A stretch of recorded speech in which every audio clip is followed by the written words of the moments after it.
आज यहाँहरूसँग अध्ययन गर्ने परमेश्वरको वचनको शीर्षक छ बोलीद्वारा पाउने आशिष र बोलीद्वारा पाउने श्राप। यो विषय लिएर सँगै परमेश्वरको वचन अध्ययन गर्ने समय लिनेछौँ। बोली साँच्चै महत्त्वपूर्ण कुरा हो नि। त्यसैले भनाइहरूमा बोली नै बिउ बन्छ भन्ने भनाइ पनि छ।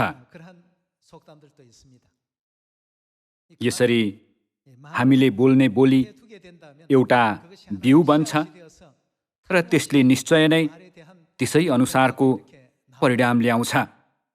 अलि रिस उठ्यो भने पनि आशिषित मान्छे, स्वर्ग जाने मान्छे भनेर असल कुरा बोल्ने गरौँ। बाइबलमा पनि बोली सम्बन्धी थुप्रै शिक्षाहरू दिइएको छ। तर हामीले यी कुराहरू परमेश्वरको शिक्षा भए पनि प्राय बिर्सेर जिउने क्षणहरू धेरै छन् जस्तो लाग्छ। यसै कारण हामी सियोनका सन्तानहरूले चाहिँ सधैँ पिता माताको शिक्षा अनुसार आपसमा अभिवादन गर्दा के भन्ने गर्छौँ त? धेरै आशिष पाउनुहोस्। यो बिउलाई धेरै छर्नुपर्छ। धेरै आशिष पाउनुहोस् भन्ने बिउ छरिराख्यो भने के हुन्छ होला? परमेश्वरले तँलाई आशिष दिनेहरूले के पाउन्? आशिष पाउन्। र तँलाई श्राप्नेहरू श्रापित होउन् भन्नुभएको छ नि, होइन र? हामीहरू धेरै आशिष बाँड्न सक्ने हुनुपर्छ। हामीहरू सधैँ पिता माताको शिक्षा अनुसार गर्ने भएकाले सियोनमा प्रत्येक सब्बात दिनमा अनि प्रत्येक दिन जहाँ भेटे पनि आशिषको बिउ छर्ने गर्छौँ। यहाँहरू भेट्दै पछि के भन्नुहुन्छ? धेरै आशिष पाउनुहोस् भनेर अभिवादन गर्नुहुन्छ नि। धेरै भन्ने गर्नुहोला। यस्ता कुराहरूले स्वर्ग जाने दिनमा असल परिणाम ल्याउनेछ।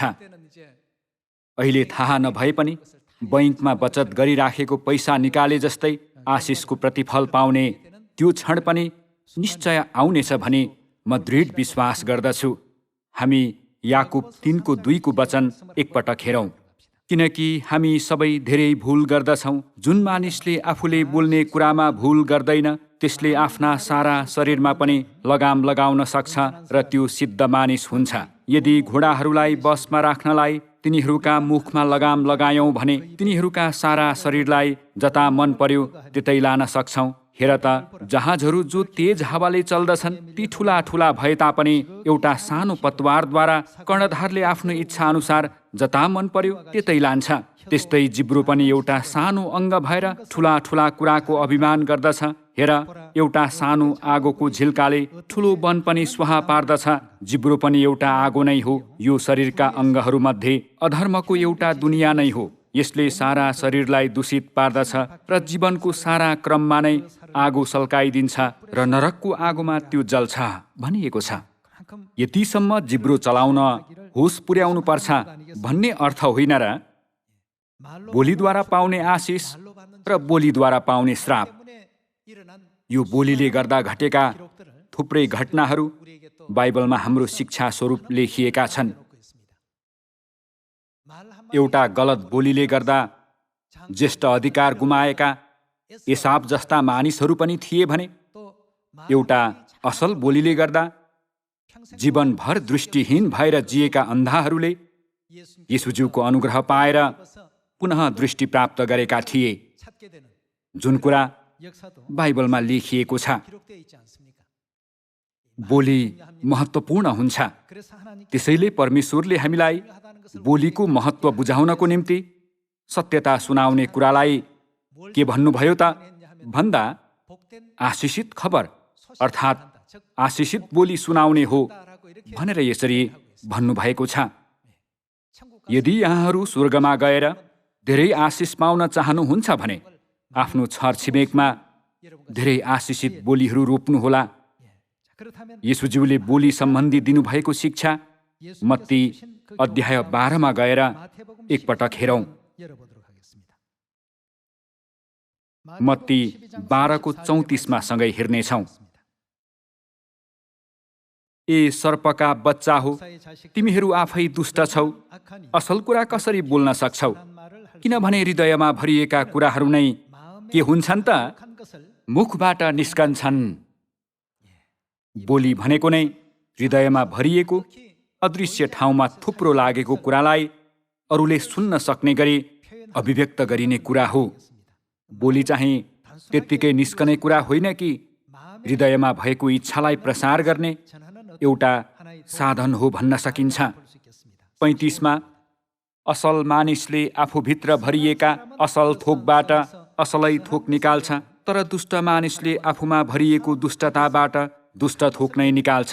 म तिमीहरूलाई भन्दछु, हरेक व्यर्थको कुरा जो मानिसहरू बोल्दछन्, न्यायको दिनमा तिनीहरूले त्यसको लेखा दिनुपर्नेछ, किनकि तिम्रा वचनहरूले तिमी निर्दोष ठहरिनेछौ र तिम्रा वचनहरूले तिमी दोषी ठहरिनेछौ भनिएको छ।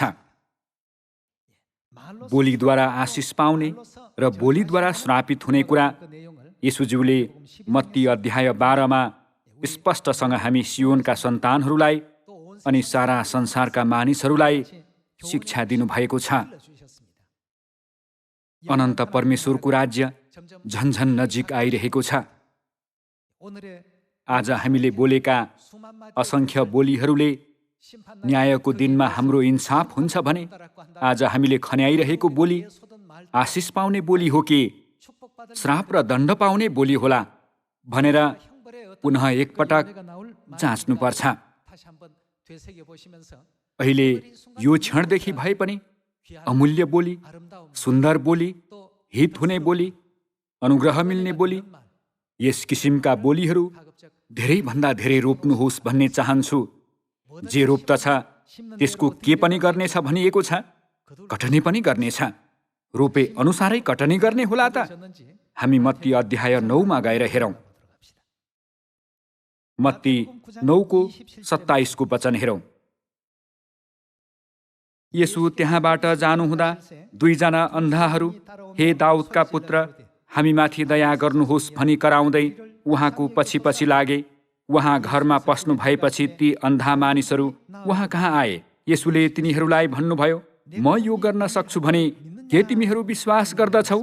तिनीहरूले कस्तो जवाफ दिए त? आशिष पाउने जवाफ दिए। तिनीहरूले उहाँलाई भने, ज्यू प्रभु। तब उहाँले तिनीहरूका आँखा छोएर भन्नुभयो, तिमीहरूको विश्वास अनुसार तिमीहरूलाई होस्। अनि तिनीहरूका आँखा खोलिए भनिएको छ। दाजुभाइ तथा दिदीबहिनीहरू, यस्ता बोलीहरू नै साँच्चै आशिष पाउने बोलीहरू हुन्। हामी परमेश्वरमा विश्वास गर्छौँ। हजुर शरीर धारण गरेर यो पृथ्वीमा आउनु भए पनि साँचो परमेश्वर हाम्रो आत्माका मुक्तिदाता हुनुहुन्छ।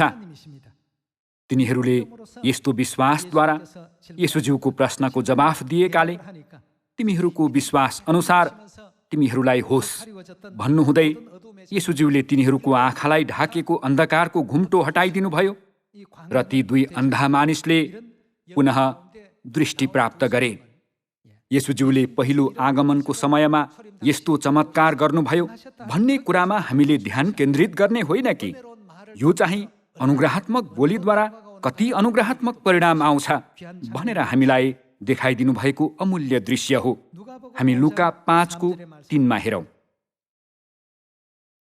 ती दुई मध्ये एउटा डुङ्गा चाहिँ सिमोनको थियो। त्यसमा चढेर उहाँले डुङ्गालाई किनारबाट अलिपर लैजान लाउनुभयो। उहाँले डुङ्गामा चढेर भिडलाई शिक्षा दिन लाग्नुभयो। बोलिसक्नु भएपछि उहाँले सिमोनलाई भन्नुभयो, गहिरोतिर लगेर माछा पक्रनलाई आफ्ना जाल हान। तब सिमोनले भने, गुरुज्यू, हामीले रातभरि मेहनत गरेर पनि केही फेला पारेनौँ, तापनि तपाईँको वचन अनुसार म जाल हान्नेछु। उनले एकदम सुन्दर बोली बोले। यस्तो सुन्दर बोली बोलिसकेपछि के भयो? हिँड्दै जाउँ। अनि जब त्यसो गरे तब तिनीहरूले एक थुप्रो माछा पक्रे र तिनीहरूका जाल फाट्न लागे। तिनीहरूले अर्को डुङ्गामा भएका साझेदारहरूलाई आएर सहायता गर्ने इसारा गरे र आएर तिनीहरूले दुवै डुङ्गा माछाले भरे, यहाँसम्म कि डुङ्गाहरू डुब्न लागे। पत्रुस छक्क परे यो दृश्य देखेर।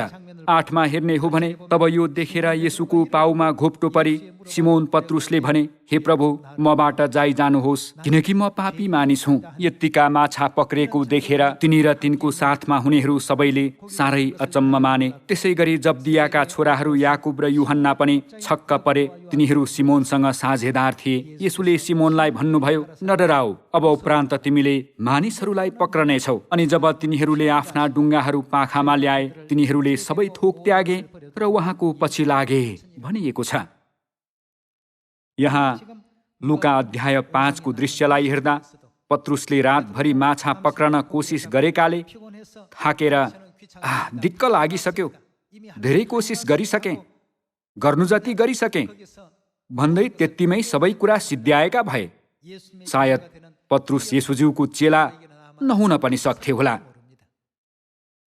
हामीले लुका अध्याय 5 र मत्ती अध्याय 9 यी 2 अध्यायहरू मार्फत बोली भन्ने कुरा कति महत्त्वपूर्ण हुन्छ भन्ने कुरा पुनः एकपटक मनन गर्न सक्छौं। बोल्दाखेरि सधैँ सकारात्मक बोली बोल्ने गर्नुहोला। त्यसो गरेमा सकारात्मक परिणाम आउँछ भन्ने गरिन्छ। जतिसुकै रिस उठे पनि, मन निराश भए पनि अमूल्य बोली, असल बोली बोल्न सक्ने यहाँहरू र म हुन सकौं।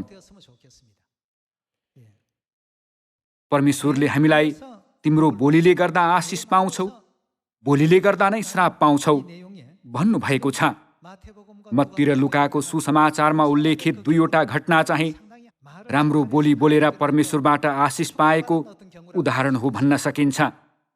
मण्डली चाहिँ हाम्रो मुक्तिको निम्ति परमेश्वरले खडा गर्नुभएको सङ्गठन भएकोले प्रेम नभएको, सेवा नभएको, बलिदान नभएको त्यस्तो ठाउँ कदापि होइन। तर हामी मानिस चाहिँ बिस्तारै बिस्तारै विश्वासमा हुर्किरहेका हुनाले निश्चय नै कमजोरीहरू हुन सक्छन्। यस्ता कमजोरीहरूको बारेमा वचनद्वारा सिक्दै, नयाँ गरी जन्मनको निम्ति आराधना गर्दै अनि मण्डलीका क्रियाकलापहरू पनि गर्दै विश्वासको बाटोमा हिँडिरहेका छौँ नि, होइन र? हामी प्रेरित 20 को 28 मा हेरौँ। तपाईहरू आफ्ना निम्ति र आफ्नो समस्त बगालको निम्ति सावधान रहनुहोस्। पवित्र आत्माले तपाईहरूलाई बगालका जिम्मावाल बनाउनु भएको हुनाले उहाँले आफ्नै रगतले किन्नु भएको के को त परमेश्वरका मण्डलीको हेरचाह तपाईहरू गर्नुहोस् भनिएको छ। फेरि भन्ने हो भने परमेश्वरले हामीलाई मण्डलीको हेरचाह गर्न, स्याहार सुसार गर्न र हुर्काउन लगाउनु भएको छ। यहाँ प्रेरित अध्याय 20 मा परमेश्वरले हाम्रो परमेश्वरको मण्डलीको विशेषताको बारेमा जानकारी दिनुभएको छ। भजन सङ्ग्रह 102 मा एकपटक हेरौँ। यो मण्डली कसले खडा गर्नुभएको मण्डली हो अनि कस्तो मोल तिरेर हामीलाई स्वर्गको आशा लिने गराउन तयार पार्नु भएको ठाउँ हो भन्ने कुरा हामीले बुझ्न आवश्यक छ। भजन सङ्ग्रह 102 को 16 को वचन हेरौँ। किनभने परमप्रभुले के गर्नुहुनेछ त?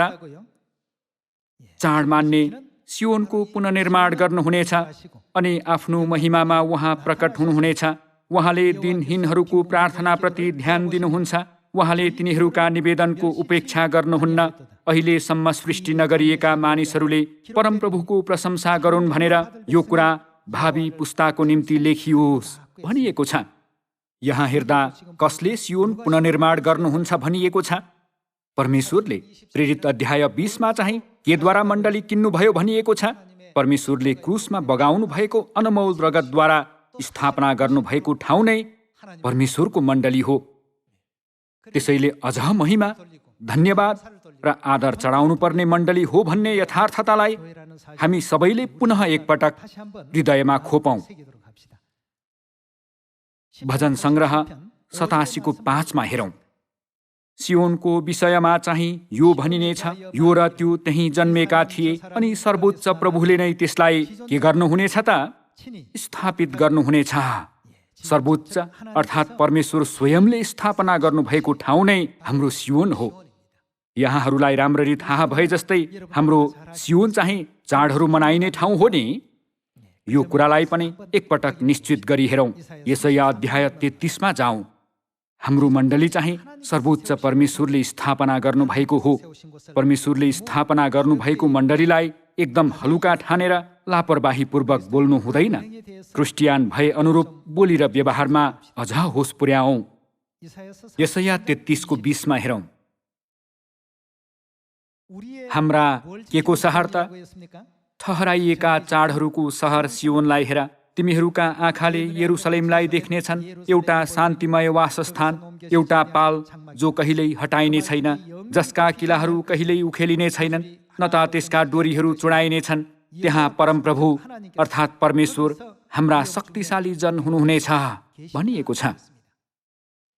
परमेश्वर वास गर्नुहुने ठाउँको बारेमा यो मण्डली यस्तो छ त्यस्तो छ भन्नु सही होइन।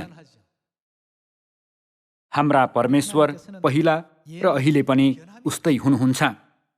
हाम्रो पाप क्षमाको निम्ति क्रुसमा रगत बगाउन समेत पछि नहट्नु भई हामीलाई अनुग्रह प्रदान गर्नुभयो। अनन्त मृत्यु भोग्नुपर्ने स्वर्गका पापीहरूलाई परमेश्वरले फेरि पाप क्षमा भन्ने विशेष निगाह गर्नु भएर मुक्तिको बाटो पूर्ण रूपमा खोलिदिनु भयो। उहाँ परमेश्वरले स्थापना गर्नुभएको मण्डली नै हाम्रो परमेश्वरको मण्डली हो। लगातार 22 देखि हेरौँ। किनभने परमप्रभु हाम्रा न्यायाधीश हुनुहुन्छ, परमप्रभु हामीलाई व्यवस्था दिने हुनुहुन्छ, परमप्रभु हाम्रा राजा हुनुहुन्छ। उहाँले नै हामीलाई के गर्नुहुनेछ? बचाउनु हुनेछ। हामीलाई बचाउन यो मण्डली स्थापना गर्नुभएको हो। पाप क्षमा दिन यो मण्डली स्थापना गर्नुभएको हो। क्रुसमा समेत अपमान सहनु हुँदै रगत बगाउनु भएर स्थापना गरिदिनु भएको मण्डली नै परमेश्वरको मण्डली हो। पितामाताले स्थापना गर्नुभएको परमेश्वरको मण्डली साँच्चै अनुग्रहात्मक रहेछ, एकदम राम्रो रहेछ। परमेश्वरले प्रतिज्ञा गर्नुभएको मुक्तिको अनुग्रह साँच्चै पोखिँदो रहेछ भन्दै हामीले परमेश्वरको महिमा गर्नुपर्छ। पद 24 जाउँ। सियोनमा बस्ने कसैले पनि म बिरामी छु भन्ने छैनन्, अनि त्यहाँ बस्ने मानिसहरूका पाप क्षमा गरिनेछन् भनिएको छ। यस्तो अनुग्रह प्रदान गर्न स्थापना गरिदिनु भएको ठाउँ नै परमेश्वरको मण्डली हो। एकचोटि बोलेको कुरालाई अनन्तकाल फर्काउन सकिँदैन, त्यो फर्केर आउन पनि सक्दैन। यसकारण हामीले जे बोल्दा पनि यस्ता कुराहरूलाई मनमा खोपेर होस पुर्याउनु पर्छ। अनि परमेश्वरले अनन्त जीवन, पाप क्षमा, मुक्ति, अनुग्रह र आशिष दिनको निम्ति स्थापना गर्नुभएको मण्डलीको बारेमा भुलेर पनि हलुकासँग कुरा गर्नु हुँदैन। मण्डली मात्र नभएर मानिसहरूसँग कुरा गर्दा पनि उस्तै हो। हामी परमेश्वरका सन्तानहरू चाहिँ सहनशील हुनुपर्छ र एकले अर्काको हेरचाह गर्न जान्ने हुनुपर्छ। हामी भजन सङ्ग्रह 109:16 हेरौँ। किनभने त्यसले कहिले पनि कृपा देखाउन विचार गरेन, तर दुखी र दरिद्र मानिसहरू र चूर्ण हृदय भएकाहरूलाई मृत्युसम्मै त्यसले खेदो गरेको थियो। त्यसले शराप दिन मन पराउँथ्यो। त्यो शराप के होस् भनिएको छ त? त्यही माथि आइपरोस् भनिएको छ। शराप दिन मन पराउने मानिस असल बोली, अनुग्रहात्मक बोली, अरूको हित हुने बोली भन्दा शराप्ने बोली, गनगन गर्ने बोली खन्याउने मानिस छ भने अन्त्यमा ती कुराहरू त्यही माथि आइपर्छ भनिएको छ। त्यो शराप त्यही माथि आइपरोस्। त्यसले आशिष दिन रुचाएन, त्यसबाट पनि आशिष टाढै रहोस् भनिएको छ। दाजुभाइ तथा दिदीबहिनीहरू, हामीहरू प्रत्येक दिन धेरै आशिष पाउनुहोस् भन्छौँ। परमेश्वरको मण्डलीको अभिवादन चाहिँ संसारको जुनसुकै ठाउँमा गए पनि तुरुन्तै थाहा पाउन सकिन्छ। यहाँहरूले एयरपोर्टमा जिन्दगीमा पहिलो पटक देखेको मानिसले धेरै आशिष पाउनुहोस् भन्यो भने ए हाम्रो सन्तान हुनुहुँदो रहेछ भनेर अनुहार नहेरे पनि सुनेकै भरमा तुरुन्तै चिन्न सक्नुहुन्छ। किनभने त्यसरी धेरै भन्ने चाहिँ हाम्रो सियोनका परिवारहरू मात्र हुनुहुन्छ। त्यो कुरा अति नै धेरै सुनेकोले हृदयदेखि भनेको जस्तो सुनिँदैन भन्ने कोही हुनुहुन्छ होला, हृदयदेखि भनेको जस्तो सुनिए पनि नसुनिए पनि धेरै सुन्न कोसिस गर्नुहोला अनि धेरै भन्नुहोला। त्यसले एउटा बिउ बनेर अन्त्यमा हामी सबैलाई अनि पुरै मानव जातिलाई असल फल फलाउन सक्ने गराउनेछ। तर यसको विपरीत गनगन गर्न रुचाउने अनि शराब दिन मन पराउने मानिसहरूको परिणाम के हुन्छ त? त्यो शराब तिनीहरूमाथि नै आइपर्नेछ भनिएको छ। अनि आशिष दिन नरुचाउने मानिसबाट आशिष पनि टाढा जान्छ भनिएको छ। आशिष धेरै खन्याएमा हाम्रो वरिपरिका मानिसहरू त्यो आशिष टिप्न भए पनि हाम्रो नजिक आउँछन्। त्यसो गरेर पितामाताले जानकारी दिनुभए अनुसार सारा संसारलाई आशिष पाउने गराऔं। आज पनि धेरै आशिष पाउनुहोस्, भोलि पनि धेरै आशिष पाउनुहोस् भन्ने गरौं। ओठ र मुखमा गनगन भन्दा आशिष दिने बोलीहरू राखेर हिँड्ने यहाँहरू र म हुन सकौं।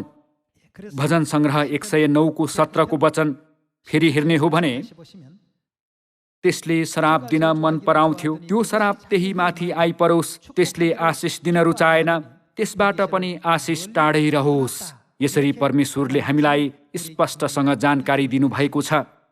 परमेश्वरले नयाँ करारमा पनि बोली सम्बन्धी धेरै चेतावनी दिनुहुँदै शराब दिने बोली, गनगन गर्ने बोली कदापि नबोल्नु भनेर अनुरोध गर्नुभएको वचनहरू धेरै छन् नि।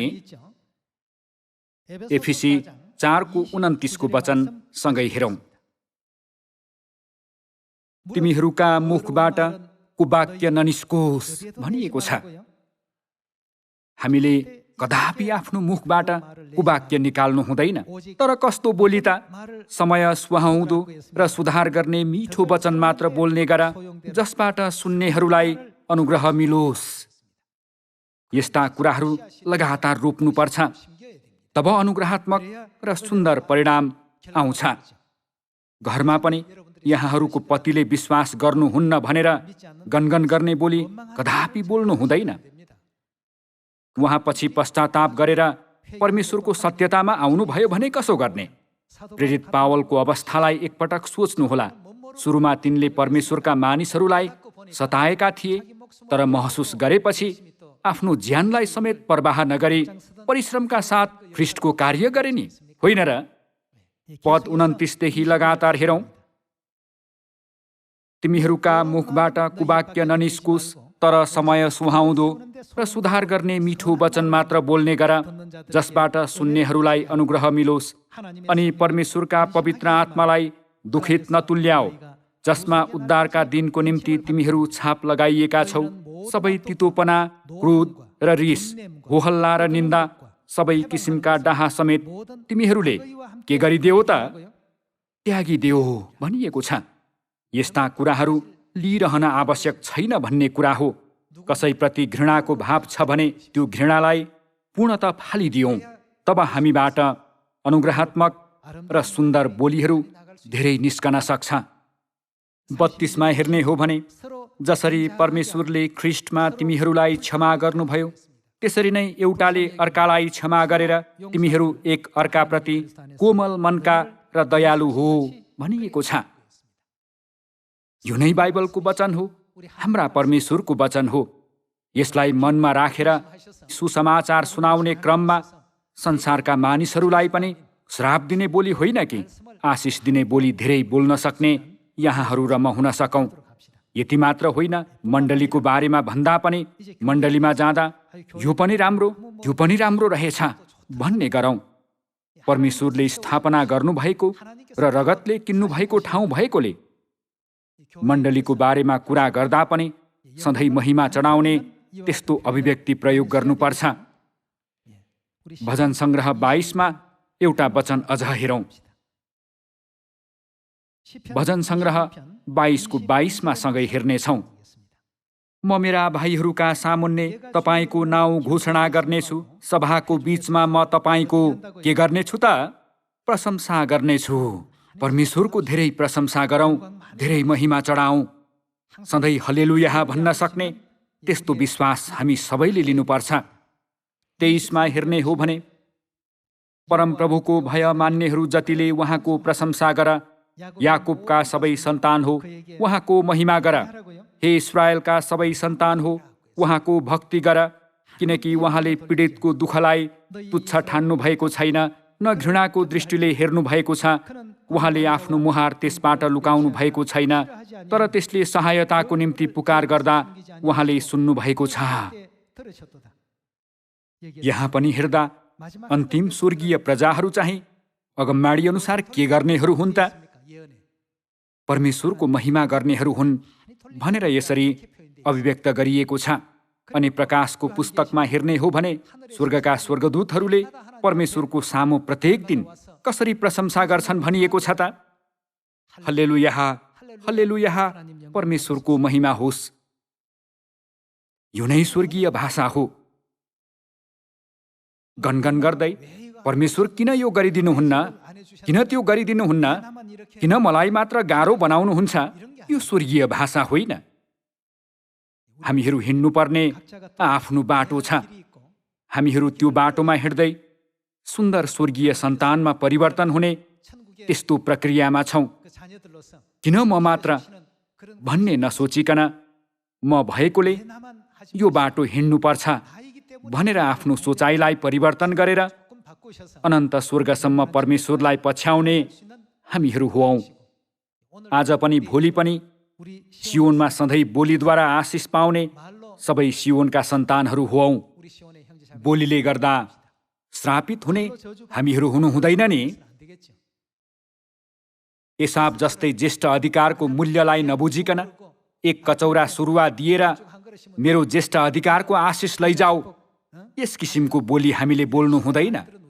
सधैँ पिता माताको इच्छालाई पछ्याउँदै पिता माताले दिनुभएको शिक्षा अनुसार परमेश्वरको महिमा होस्, परमेश्वरलाई महिमा चढाऔँ भन्ने गरौँ। अनि हाम्रा दाजुभाइ दिदीबहिनीहरूले सियोनमा साँच्चै धेरै आशिष पाउन् भन्ने साँचो हृदयद्वारा हेङ्जेनिम धेरै आशिष पाउनुहोस्, जामेनिमले पनि धेरै आशिष पाउनुहोस्। हाम्रो सियोनका सबै परिवारहरूले धेरै आशिष पाएको चाहन्छु भनेर प्रत्येक दिन यस किसिमका बोलीहरू धेरै प्रयोग गर्यौं भने यो बिस्तारै बिउ भएर हुर्किनेछ अनि सियोन लगायत विश्वका सबै देशहरूमा प्रशस्त आशिष भरिनेछ। एउटा बोलीले गर्दा ती अन्धा मानिसको आँखा खोलिएको थियो अनि रातभरि पक्रिन नसकिएको माछा जाल फाटिनेसम्म पक्रन सकिएको थियो। यस्तो आश्चर्यजनक घटनालाई सम्भव बनाउने कुरा के थियो भनेर राम्ररी नियालेर हेर्ने हो भने त्यहाँ बोली भन्ने साधन भएको कुरा पत्ता लगाउन सकिन्छ। आज पनि घरमा जानु भएपछि आफ्नो श्रीमान अथवा श्रीमतीलाई आज मण्डलीमा गएर धेरै आशिष लिएर आएको छु, तपाईँ पनि धेरै आशिष पाउनुहोस्, बच्चाहरू छन् भने तिमीहरू पनि धेरै आशिष पाओ भन्दै धेरै आशिष बाँडिदिनुहोला। त्यसो गरेर सधैँ हाम्रो मुखबाट शराब दिने बोली भन्दा आशिष दिने बोली निकालेर यो वर्ष चाहिँ मानव जाति सबै माझ आशिष बाँड्ने त्यस्तो सुन्दर वर्ष हुन सकोस् भन्ने चाहन्छु। यति भन्दै बोलीद्वारा पाउने आशिष र बोलीद्वारा पाउने श्राप भन्ने आजको प्रवचन यही समाप्त गर्दछु। धन्यवाद।